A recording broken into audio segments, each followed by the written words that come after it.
આ જે ઘટના છે ગિરનાર રોડમાં અંબા માતાજીના સ્થાન પર જે અત્યારે નોનવેજ દારૂ આ જે કંઈ ઘટના બનેલી છે તો એમાં જે કોઈ પ્રશાસન દ્વારા જે કોઈ આરોપીઓ હોય એને કડકમાં કડક સજા થાય.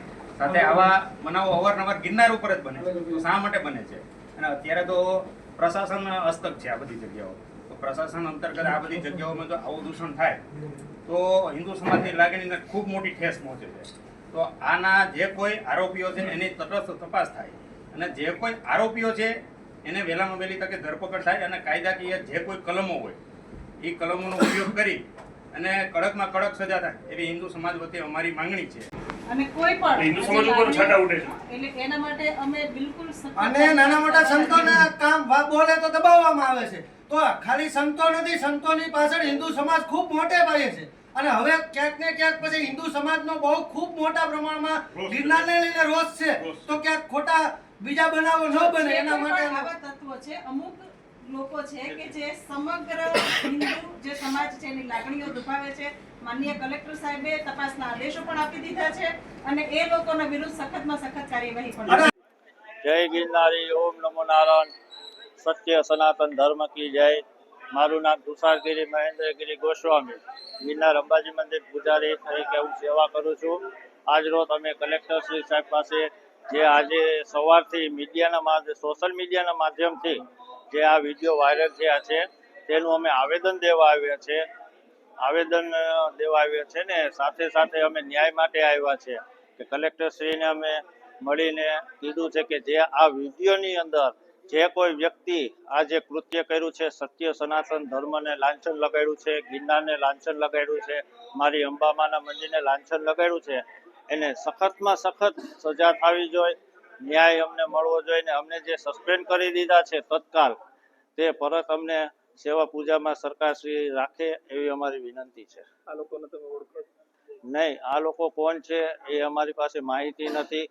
એવું મારા આજની તારીખમાં મેં જ્યારે આ વિડીયો વાયરલ થયો પછી ગ્રુપની અંદર મેં પૂછ્યું તો કે આ કોઈ આજ ગિરનારના દુકાનવાળા નથી, મંદિરની આજુબાજુવાળા કે નથી કોઈ ડોલીવાળા, આ ત્યાં જે હરતા ફરતા મજૂર કહેવાય છે એ લોકો કોઈ છે. જય શ્રી રામ.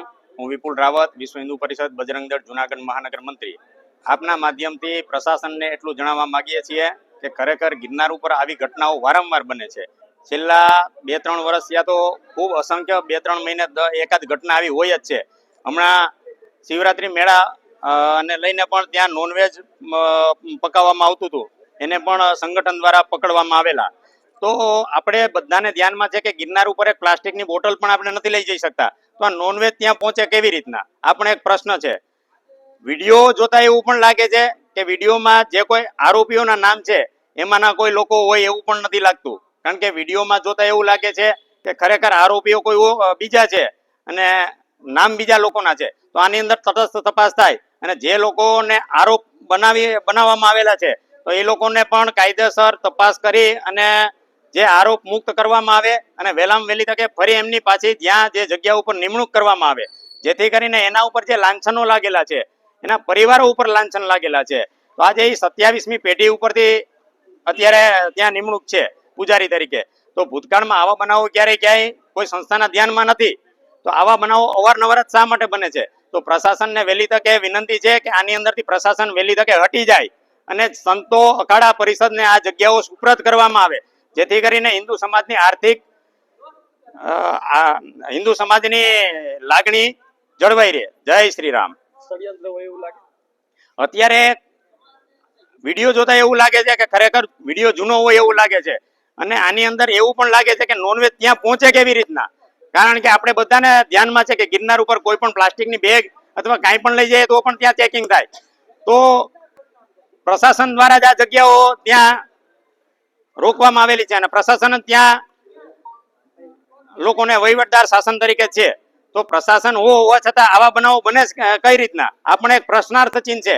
તો પ્રશાસનને પણ વિનંતી છે કે વહેલામાં વહેલી તકે આનું નિરાકરણ લાવી અને યોગ્ય અખાડાઓ પરિષદને આ જગ્યાઓ સુપ્રત કરે અને આવા બનાવો ન બને એના માટે ખરેખર ગિરનારને વેજ ઝોન જાહેર કરી દેવું જોઈએ, જેથી કરીને આસ્થા છે એ જળવાઈ રહે.